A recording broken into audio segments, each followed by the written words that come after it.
For many war-torn countries, the arrival of the coronavirus has been slow. But now it's spreading in Gaza, Syria, Afghanistan, Iraq, and beyond. How can people in these fragile countries take preventative measures? How can you social distance yourself in an overcrowded camp? How can you wash your hands regularly when there is no running water, let alone soap or sanitizer? If Corona can overwhelm well-equipped, well-functioning hospitals in Europe, what happens in Yemen, where half the healthcare facilities are not functional? Or Somalia, where there are 9 hospital beds for every 10,000 people? But it's not hopeless. We have fought other outbreaks: cholera, Ebola, scabies, and tuberculosis. We know that rapid action can help avert the worst. When cholera first hit Yemen, more than 1 million people were affected, the worst outbreak in recorded history.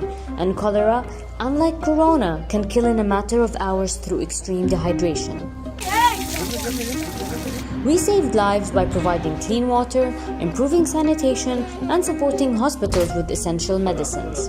Now, to fight corona, we are working hard in countries like Syria to ensure clean water is accessible, that sanitation systems are functioning, and soap is in all our aid packages. To fight Ebola, which at times had a death rate of 50%, prevention was essential. Congolese Red Cross teams went door to door telling families how Ebola spreads and worked with community elders and religious leaders to talk about the symptoms and the importance of early treatment. Myths were exposed, truths were told. Now, we're working with our Red Cross and Red Crescent volunteers across the world to share accurate information about how to limit the coronavirus. When doctors and nurses get sick, people stop trusting hospitals. During the Ebola crisis, many pregnant women risked home births. Maternal fertility surged. Today, to protect healthcare workers battling corona, we're providing face masks, aprons, and gloves. We also know that triaging patients is very important to limit viruses. In the Democratic Republic of Congo and Somalia, we're helping hospitals to separate confirmed corona patients from suspected cases and put in place isolation facilities. We know from our work in prisons, screening is vital to control tuberculosis, a highly infectious, often deadly disease which can even be multi-drug resistant.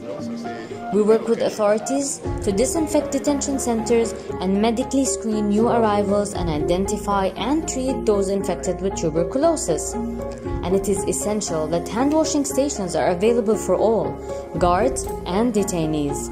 These measures are effective for tuberculosis and they can help limit corona. Syria, Gaza, and South Sudan have closed their schools.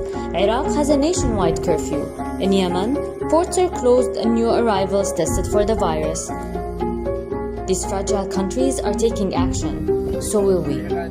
In prisons, refugee camps, damaged hospitals, we will help.